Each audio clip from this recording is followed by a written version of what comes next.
একেই হয়তো বলে সংসার জীবন। বাড়িতে এক ফোঁটা সময় পাইনি। কর্তামশাইয়ের 100-র ওপরে জ্বর, আর এদিকে আমি চলেছি মামাতো ভাইয়ের আশীর্বাদে। না, কর্তামশাইয়ের জন্য রান্না করেই যাচ্ছি আমি, তাড়াতাড়ি চলে আসব।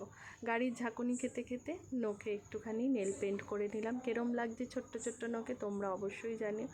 আর এদিকে পৌঁছে গেছি মামাবাড়িতে যেতেই দেখি ঘর ভর্তি লোক। নিজের মতো করে একটু জায়গা করে নিলাম বসার। আমি আর দিকু গেছি। আর এদিকে দেখো সব আত্মীয় স্বজন সেই সকাল থেকে চলে এসছে। আমার পক্ষে সকালে যাওয়া অসম্ভব। আর এদিকে আমার বোনকে দেখো, পুচকুটার পেছনে লেগেই চলেছে। ওর চোখের চশমাটা নিয়ে নিজে পড়ে আর ওকে কীরকমভাবে রাগাচ্ছে। মেয়েটা নিতান্তই একদম শান্ত।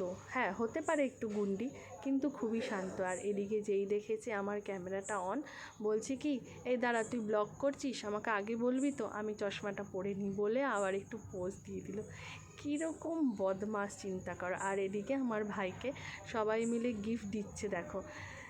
ওকে গিফট দেওয়া নিয়ে এদিকে মাসির আর আমার বৌদির মধ্যে লেগে গেছে কাড়াকাড়ি।